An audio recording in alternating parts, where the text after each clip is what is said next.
ഓം നമോ വെങ്കിടേശായ. നമസ്കാരം. ആത്മീകം കുടുംബത്തിൻ്റെ പുതിയൊരു പതിവിലേക്ക് എല്ലാവർക്കും സ്വാഗതം. നമ്മളെല്ലാവരും തന്നെ നമ്മുടെ ആഗ്രഹങ്ങളെല്ലാം പെട്ടെന്ന് തന്നെ നടന്നു കിട്ടുവാനായി ഒരുപാട് വഴിപാടുകൾ ചെയ്യുന്നവരായിരിക്കും. അതുപോലെ തന്നെ ഒരുപാട് നേർച്ചകൾ നമ്മൾ ഭഗവാന് മുൻപിൽ സമർപ്പിച്ച് പ്രാർത്ഥിക്കുന്നവരായിരിക്കും. ചില ആഗ്രഹങ്ങളെല്ലാം പെട്ടെന്ന് തന്നെ നടന്നു കിട്ടുകയും അതുപോലെ തന്നെ ചില ആഗ്രഹങ്ങൾ കാലതാമസമെടുത്ത് ആ ആഗ്രഹങ്ങളെല്ലാം നിറവേറി കിട്ടുകയും ചെയ്യുന്നതും നമ്മുടെ ജീവിതത്തിൽ പതിവാണ്. അതേ രീതിയിൽ തന്നെ നമ്മുടെ ഏത് ആഗ്രഹങ്ങളാണെങ്കിലും ഗുരുവായൂർ ക്ഷേത്രത്തിൽ ഈ ഒരു വഴിപാട് ചെയ്താൽ നമ്മുടെ ജീവിതത്തിൽ നമ്മൾ ആഗ്രഹിച്ചത് പെട്ടെന്ന് തന്നെ നടന്നു കിട്ടുന്നതായിരിക്കും. എത്ര തവണ നമ്മുടെ ജീവിതത്തിൽ നമ്മൾ ഗുരുവായൂർ ക്ഷേത്ര ദർശനം നടത്തിയാലും മതിവരാത്ത ആളുകളാണ് നമ്മൾ എല്ലാവരും തന്നെ. അതായത് ഒരു തവണ നമ്മൾ ക്ഷേത്ര ദർശനം നടത്തി തിരിച്ചു പോരുമ്പോൾ തന്നെ നമ്മുടെ മനസ്സിൽ ഇനി എപ്പോഴാണ് നമ്മൾ അടുത്ത തവണ വരുവാനുള്ള ഭാഗ്യം കണ്ണൻ നമുക്ക് തന്ന് അനുഗ്രഹിക്കുന്നത് എന്നുള്ള ചിന്തയായിരിക്കും നമ്മുടെ മനസ്സുകളിലെല്ലാം ഓടി നടക്കുന്നത്. ദക്ഷിണേന്ത്യയിലെ ദ്വാരക എന്നാണ് ഗുരുവായൂർ ക്ഷേത്രം അറിയപ്പെടുന്നത്. ദൈവങ്ങളുടെ ആചാര്യനായ ഗുരുവിൻ്റെയും കാറ്റുകളുടെ ദൈവമായ വായുവിൻ്റെയും സൃഷ്ടിയായാണ് ഗുരുവായൂർ ക്ഷേത്രം അറിയപ്പെടുന്നത്. കുഞ്ഞിക്കണ്ണൻ അവിടെ വരുന്ന ഓരോ ഭക്തജനങ്ങൾക്കും അവരുടെ ആഗ്രഹങ്ങളെല്ലാം നിറവേറ്റി കൊടുക്കുന്നത് പതിവാണ്. സാധാരണ എല്ലാവർക്കും എല്ലാ സമയങ്ങളിലും ഗുരുവായൂർ ക്ഷേത്ര ദർശനം നടത്തുവാൻ സാധിച്ചു എന്ന് വരില്ല.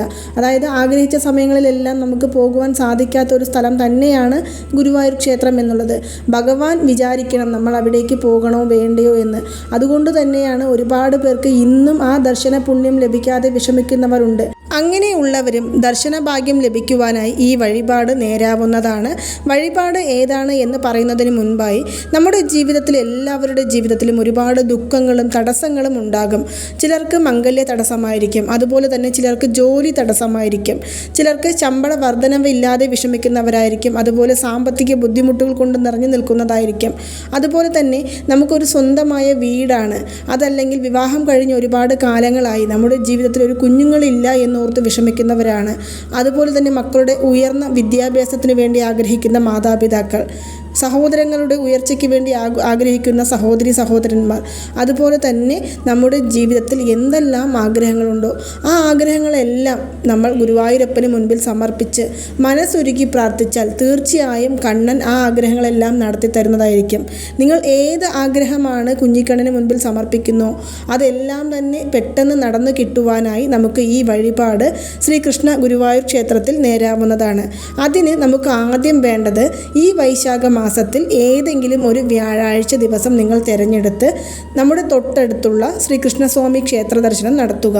അവിടെ ചെന്ന് നമ്മുടെ ഏത് പ്രാർത്ഥനയാണെങ്കിലും ഭഗവാന്റെ മുൻപിൽ മനസ്സുരുക്കി നമ്മൾ പൂർണ്ണ വിശ്വാസത്തോടു കൂടി ഭഗവാനെ ഉടൻ തന്നെ കാണുവാൻ സാധിക്കണം, ഭഗവാൻ എനിക്ക് അതിനുള്ള അനുഗ്രഹം തരും എന്നുള്ള വിശ്വാസത്തോടു കൂടി തന്നെ നമുക്ക് ഭഗവാനോട് നമ്മുടെ പ്രശ്നങ്ങൾ എന്താണോ അത് നിങ്ങൾക്ക് പറയാവുന്നതാണ്. നമ്മൾ ക്ഷേത്ര ദർശനം നടത്തുമ്പോൾ ശ്രദ്ധിക്കേണ്ട പ്രധാനപ്പെട്ട കാര്യം എന്ന് പറയുന്നത് തുളസിമാല ക്ഷേത്രത്തിൽ സമർപ്പിച്ചു കൊണ്ടുവേണം നമുക്ക് ഈ പ്രാർത്ഥന അല്ലെങ്കിൽ ഈ വഴിപാട് നേർച്ച നേരുവാനായിട്ട്.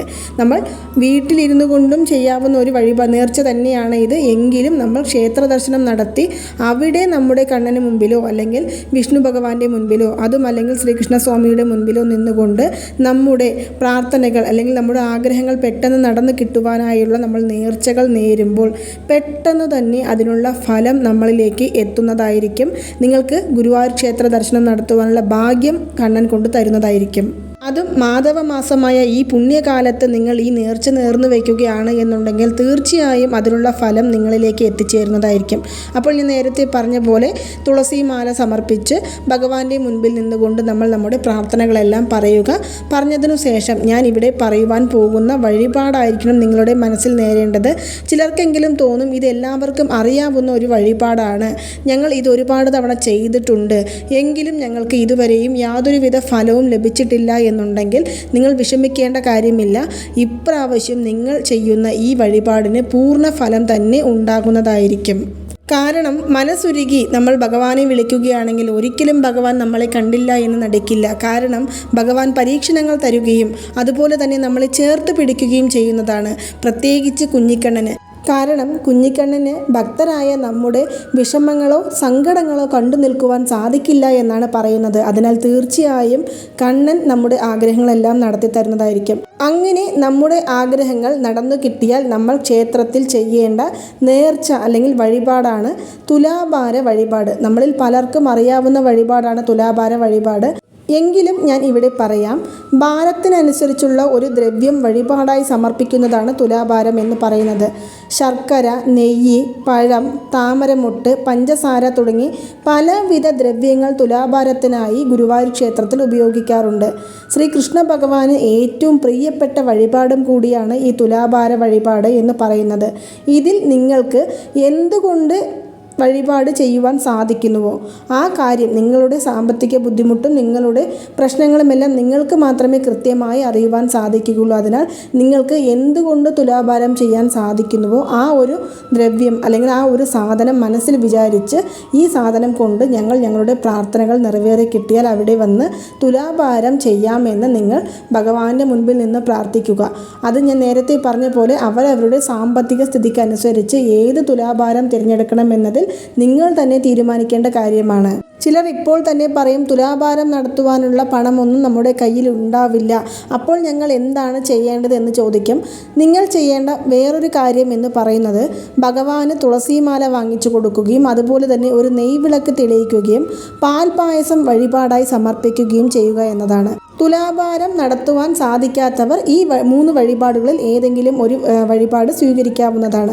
അതായത് അവരവരുടെ സാമ്പത്തിക ബുദ്ധിമുട്ടുകളും അതുപോലെ തന്നെ അവരവരുടെ പ്രശ്നങ്ങളുടെ കാഠിന്യങ്ങൾക്കനുസരിച്ചും ഞാൻ ഇവിടെ പറഞ്ഞ വഴിപാടുകൾ നിങ്ങൾക്ക് തിരഞ്ഞെടുക്കാവുന്നതാണ്. ഇതിൽ ഏത് വഴിപാടുകളാണ് അതല്ലെങ്കിൽ ഏത് നേർച്ചകളാണ് നിങ്ങൾ ഭഗവാന് മുൻപിൽ സമർപ്പിച്ച് നേരുന്നത് എങ്കിലും ഈ നേർച്ച നമ്മൾ ചെയ്യുവാനായിട്ട് ഏകാദശി ദിവസങ്ങളിൽ ഗുരുവായൂർ ക്ഷേത്ര ദർശനം നടത്തി അവിടെ ചെന്ന് നമ്മൾ ഈ നേർച്ചകളെല്ലാം അല്ലെങ്കിൽ ഈ വഴിപാടുകളെല്ലാം നടത്തുന്നതാണ് ഉത്തമമായി കണക്കാക്കപ്പെടുന്നത്.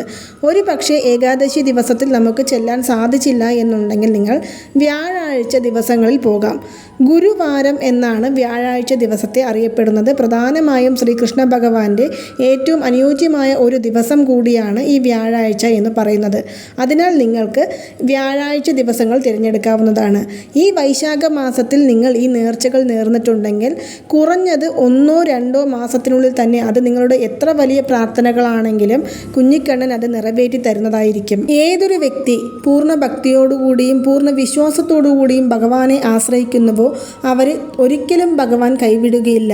മാത്രമല്ല ചേർത്ത് പിടിക്കുകയും കുറച്ച് പരീക്ഷണങ്ങൾ തന്നാലും നമ്മളെ കൈവിടാതെ പിടിച്ച് കൂടെ നടത്തുകയും ചെയ്യുന്നതാണ് ശ്രീകൃഷ്ണ ഭഗവാൻ. അതിനാൽ തന്നെ നിങ്ങളുടെ ഏതൊരു തരത്തിലുള്ള പ്രാർത്ഥനകളാണെങ്കിലും ന്യായമായ ഏതു പ്രാർത്ഥനയും ഗുരുവായൂരപ്പൻ നടത്തിത്തരുമെന്ന് നിങ്ങൾ പൂർണ്ണമായും വിശ്വസിക്കുക. ഈ ഒരു വഴിപാട് പറയുമ്പോൾ ചിലർ എല്ലാവരും പറയും, ഞങ്ങൾക്ക് നേരത്തെ ഈ വഴിപാട് ചെയ്തിട്ടുണ്ട് അല്ലെങ്കിൽ ഞങ്ങൾ ഒരുപാട് വഴിപാടുകൾ ചെയ്തിട്ടും ഫലമൊന്നും കിട്ടുന്നില്ല എന്ന് പറയുന്നവർ പോലും ഈ വരുന്ന വ്യാഴാഴ്ച ദിവസത്തിൽ ഞാൻ പറഞ്ഞ രീതിയിൽ നിങ്ങൾ ശ്രീകൃഷ്ണ ക്ഷേത്ര ദർശനം നടത്തി അവിടെ ചെന്നുകൊണ്ട് മനസ്സിൽ ഭഗവാനെ നല്ലവണ്ണം പ്രാർത്ഥിച്ചുകൊണ്ട് ഈ വഴിപാട് നേർന്നു വരിക. ഉറപ്പായും നിങ്ങൾ ആഗ്രഹിച്ചത് എന്തു തന്നെയാണെങ്കിലും നിങ്ങളെ തേടി വരുവാൻ ഇനി ഒരുപാട് സമയമില്ല എന്ന് തന്നെ പറയാവുന്നതാണ്. ഇനി ഒരു കാര്യം കൂടി പ്രത്യേകം ശ്രദ്ധിക്കണം. അതായത് നമ്മുടെ ആഗ്രഹങ്ങൾ പെട്ടെന്ന് തന്നെ നിറവേറി കിട്ടിക്കഴിഞ്ഞാൽ നമ്മൾ പെട്ടെന്ന് തന്നെ ഗുരുവായൂർ ക്ഷേത്ര ദർശനം നടത്തി ഈ വഴിപാട് നടത്തേണ്ടതാണ്. അങ്ങനെ ഈ വഴിപാട് ചെയ്യുവാനായി നിങ്ങൾ ക്ഷേത്ര ദർശനം നടത്തുന്ന സമയത്ത് നമ്മുടെ വീടിനടുത്തുള്ള ഏതെങ്കിലും ഒരു വ്യക്തിക്ക് ഇതുവരെയും ഗുരുവായൂർ ക്ഷേത്ര ദർശനം നടത്തിയിട്ടില്ല എന്നോ അതല്ലെങ്കിൽ ഒരിക്കലെങ്കിലും ഗുരുവായൂരപ്പനെ കാണുവാനുള്ള ഭാഗ്യം നമ്മുടെ ജീവിതത്തിൽ ഉണ്ടാകില്ലേ എന്നോ സങ്കടം പറഞ്ഞ് വിഷമിക്കുന്ന ആരെങ്കിലും ഉണ്ടെങ്കിൽ അതിൽ ഒരാളെയെങ്കിലും നിങ്ങൾ ഈ ദർശനം നടത്തുന്ന സമയത്ത് കൊണ്ടുപോയി അവർക്ക് ഭഗവാന്റെ ദർശന പുണ്യം നിങ്ങളിലൂടെ ലഭിക്കുന്നത് നിങ്ങളുടെ ജീവിതത്തിൽ ഒരു മഹാഭാഗ്യമായി തന്നെ കരുതാവുന്നതാണ്. കാരണം ഒരുപാട് നാളായ അവരുടെ ആഗ്രഹങ്ങൾ നിങ്ങളിലൂടെ അത് നിറവേറി കിട്ടുമ്പോൾ ഭഗവാന്റെ അനുഗ്രഹവും അതുപോലെ തന്നെ അവരുടെ അനുഗ്രഹവും നിങ്ങളുടെ ജീവിതത്തിലേക്ക് ഉണ്ടാകുന്നതായിരിക്കും. ഇത് വഴിപാടോ അല്ലെങ്കിൽ നേർച്ചകളോ ചെയ്യാനല്ല നമ്മൾ മാസത്തിൽ അല്ലെങ്കിൽ ഒരു 3-4 മാസത്തിൽ ഒരു തവണ ക്ഷേത്ര ദർശനം നടത്തുന്നവരാണെങ്കിലും പോലും ആരെയെങ്കിലും ഒരാളെ നമ്മൾ കൂട്ടിക്കൊണ്ടുപോയി വർഷത്തിൽ ഒരു തവണയെങ്കിലും അവർക്ക് ആ ദർശന ഭാഗ്യം നേടിക്കൊടുക്കുക എന്ന് പറയുന്നത് വളരെ പുണ്യമായ ഒരു കാര്യമാണ്. ഈ ഒരു പ്രവൃത്തിയും കൂടി നിങ്ങൾ ചെയ്യുകയാണെങ്കിൽ ഉറപ്പായും ഗുരുവായൂരപ്പൻ്റെ പരിപൂർണ അനുഗ്രഹം നമ്മുടെ ജീവിതത്തിൽ ഉണ്ടാകുന്നതായിരിക്കും. അപ്പോൾ നിങ്ങൾക്ക് എല്ലാവർക്കും ഈ വീഡിയോ ഇഷ്ടമായി കാണുമെന്ന് വിശ്വസിക്കുന്നു. ഈ വീഡിയോ ഇഷ്ടമായാൽ മറ്റുള്ളവരിലേക്കും കൂടി എത്തിക്കാൻ ശ്രമിക്കുക. നന്ദി, നമസ്കാരം. ഓം നമോ നാരായണായ നമഃ. ഓം നമോ വെങ്കടേശായ നമഃ.